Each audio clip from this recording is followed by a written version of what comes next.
ನಮಸ್ಕಾರ. ತುಂಬ ಜನಕ್ಕೆ ಆಯುರ್ವೇದ ಅಂದರೆ ಏನು, ಆಯುರ್ವೇದಿಕ್ ಮೆಡಿಸಿನ್ ಬಗ್ಗೆ ಕೆಲವೊಬ್ಬರಿಗೆ ಅಷ್ಟು ತಿಳುವಳಿಕೆ ಇರಲ್ಲ.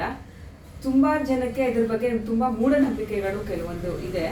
ಏನು ಅಂತಂದರೆ, ಮೊದಲನೇದು ಆಯುರ್ವೇದಿಕ್ ಮೆಡಿಸಿನ್ನು ನಮ್ಗೆ ಬರಲ್ಲ. ನಾವು ಯಾವಾಗಲೂ ಮುಂಚೆಯಿಂದಲೂ ಒಂದು ಪೇನ್ ಕಿಲ್ಲರ್ ತೊಗೊಂಡ್ರೆ ಸರಿ ಹೋಗ್ಬಿಡುತ್ತೆ, ಆಯುರ್ವೇದ ಮೆಡಿಸಿನ್ ತೊಗೊಂಡ್ರೆ ನಂಗೆ ಬರಲ್ಲ, ಹೊಟ್ಟೆ ನೋವು ಬರುತ್ತೆ ಅಂತ ಹೇಳ್ತಾರೆ. ಮೊದಲನೇದಾಗಿ ಆಯುರ್ವೇದ ಮೆಡಿಸಿನ್ ಅನ್ನೋದು ನಮ್ಮ ಅಡಿಗೆ ಮನೆಗಳಲ್ಲೇ ಇದೆ. ನಾವು ಉಪಯೋಗಿಸುವಂಥ ಮೆಣಸು, ಜೀರಿಗೆ ಇದೆಲ್ಲ ಆಯುರ್ವೇದಿಕ್ ಮೆಡಿಸಿನ್ನೇ. ಮತ್ತು ತುಂಬ ವೈಜ್ಞಾನಿಕವಾಗಿ ನಮ್ಮಲ್ಲಿ ಈ ಪದ್ಧತಿ ತುಂಬಾ ವೈಜ್ಞಾನಿಕವಾಗಿ ಇದೆ. ಇದು ಏನು ಅಂತಂದರೆ, ಇವಾಗ ಬೇಸಿಗೆನಲ್ಲಿ ಬರೋ ರಾಮನವಮಿನಲ್ಲಿ ಮಜ್ಜಿಗೆ ಕುಡಿತೀವಿ. ಯಾಕಂದರೆ ಅದು ತುಂಬ ಬೇಸಿಗೆ ಇರುತ್ತೆ, ಶೀತ ಆಗಬೇಕು, ತುಂಬ ತಂಪಾಗಿರುವಂಥ ತಗೋಬೇಕು ಅಂದ್ಬಿಟ್ಟು ಮಜ್ಜಿಗೆ ಸೇವನೆ ಮಾಡ್ತೀವಿ. ಮತ್ತು ಕಾರ್ತಿಕ ಮಾಸದಲ್ಲಿ ಅಂದರೆ ದೀಪಾವಳಿ ನಂತರ ಅಭ್ಯಂಗ ಸ್ನಾನ ಮಾಡ್ತೀವಿ. ಯಾಕೆ ಅಂದರೆ ಚರ್ಮ ತುಂಬ ಡ್ರೈ ಆಗ್ತಾ ಇರುತ್ತೆ ಅನ್ನೋದು, ಇದೆಲ್ಲ ಆಯುರ್ವೇದನೇನೆ. ಹೀಗಾಗಿ ಮತ್ತೆ ಯುಗಾದಿದಲ್ಲಿ ಬೇವು ಬೆಲ್ಲ ತಿಂತೀವಿ. ಯಾಕೆಂದರೆ ಅವಾಗ ಸಾಂಕ್ರಾಮಿಕ ರೋಗಗಳೆಲ್ಲ ಶುರು ಆಗುತ್ತೆ, ಮೈಯಲ್ಲಿ ಒಂದು ಇಮ್ಯುನಿಟಿ ಪವರ್ ಹೆಚ್ಚಾಗಬೇಕು ಅನ್ನೋ ಒಂದು ವೈಜ್ಞಾನಿಕವಾಗಿ ನಾವು ಅವಾಗ ಬೇವು ಬೆಲ್ಲ ತಿಂತೀವಿ. ಇದೆಲ್ಲ ಆಯುರ್ವೇದನೇ, ನಾವು ಆಯುರ್ವೇದ ಜೊತೆನೇ ನಾವು ಬದುಕ್ತಾ ಇರೋದು.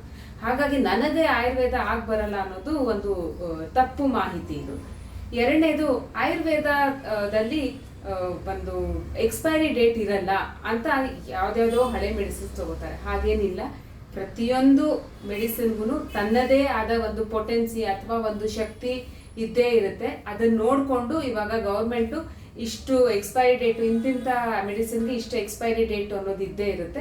ಅದರಿಂದ ಅದನ್ನ ಮ್ಯಾನುಫ್ಯಾಕ್ಚರ್ ಮಾಡ್ತೀವಿ. ಸೊ ಖಂಡಿತವಾಗ್ಲೂ ಆಯುರ್ವೇದಿಕ್ ಮೆಡಿಸಿನ್ಸ್ಗೂ ಎಕ್ಸ್ಪೈರಿ ಡೇಟು ಇದೆ. ಮೂರನೇದೇನು ಅಂದರೆ, ತುಂಬ ಜನಕ್ಕೆ ಆಯುರ್ವೇದಿಕ್ ಡಾಕ್ಟರ್ ಹತ್ರ ಹೋದರೆ ತುಂಬ ಪಥ್ಯ ಹೇಳ್ತಾರೆ, ತುಂಬ ಡಯಟ್ ಹೇಳ್ತಾರೆ, ನಮ್ಗೆ ಅವೆಲ್ಲ ನಡ್ಸ್ಕೊಡೋಕ್ಕಾಗಲ್ಲ ಅನ್ನೋದು ತಪ್ಪು. ಯಾಕೆಂದರೆ ನಾವು ಪಥ್ಯ ಅಂತಂದರೆ ಫಸ್ಟು ಅದು ತಿನ್ಬೇಡ, ಇದು ತಿನ್ಬೇಡ, ನಾವು ಆಹಾರ ಪದ್ಧತಿನಲ್ಲಿ ತುಂಬಾ ತಿಂದೇನೆ ಬದುಕೋದಲ್ಲ ಪಥ್ಯ ಅಂದರೆ ನಮಗೆ ಆಗಿರೋ ತೊಂದರೆಯಿಂದ ನಮ್ಮ ದೇಹಕ್ಕೆ ಅನುಗುಣವಾಗಿ ಯಾವುದು ಹೊಂದುತ್ತೆ ಅದನ್ನ ನಾವು ತಿನ್ಬೇಕು. ಕೆಲವ್ರಿಗೆ ಐಸ್ ಕ್ರೀಮ್ ತಿಂದ್ರೆ ಏನು ಅವ್ರಿಗೆ ಶೀತ, ಕೆಮ್ಮು, ನೆಗಡಿ ಏನೂ ಆಗಲ್ಲ. ಕೆಲವ್ರಿಗೆ ಬೇಗ ಗಂಟ್ಲು ಕೆರೆತ, ಕೆಮ್ಮು, ನೆಗಡಿ ಎಲ್ಲ ಬರುತ್ತೆ. ಹಾಗಾಗಿ ನಾವು ಆಯುರ್ವೇದಕ್ಕೆ ಮೆಡಿಸಿನ್ಗೆ ಕನ್ಸಲ್ಟೇಷನ್ಗೆ ಬಂದಾಗ ರೋಗಿಯ ಬಲ ಮತ್ತೆ ರೋಗದ ಬಲ ಇದನ್ನ ನೋಡಿಕೊಂಡು ನಾವು ಮೆಡಿಸಿನ್ನ ಕೊಟ್ಟಿರ್ತೀವಿ.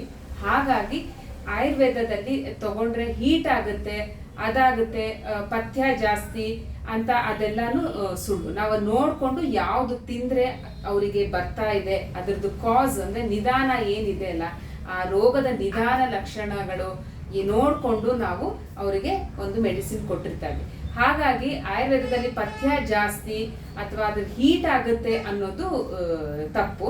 ಹಾಗಾಗಿ ತುಂಬಾ ಜನ ಹಿಂದೆಟ್ಟು ಹಾಕ್ತಾರೆ ಆಯುರ್ವೇದ ಮೆಡಿಸಿನ್ ಹೋಗಕ್ಕೆ. ಮತ್ತೆ ಇವಾಗಿನ ಟೆಕ್ನಾಲಜಿಗೆ ಎಂತೆಂಥ ಫಾಸ್ಟ್ ಆಗಿ ಗುಣ ಪಡಿಸೋ ಅಂತ ಔಷಧಿಗಳು ಮ್ಯಾನುಫ್ಯಾಕ್ಚರ್ ಆಗ್ತಾ ಇದೆ ಅಂತಂದ್ರೆ ತುಂಬಾ ಜನ ಇವಾಗ ಜ್ವರಕ್ಕೆ, ಕೆಮ್ಮಿಗೆ, ನೆಗಡಿಗೆ ಎಲ್ಲ 1 ದಿನ 2 ದಿನ ಮೆಡಿಸಿನ್ ತಗೊಂಡು ಹುಷಾರಾದವರು ಇದ್ದಾರೆ.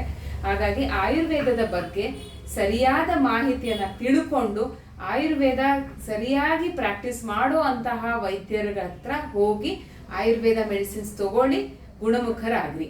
Thank you.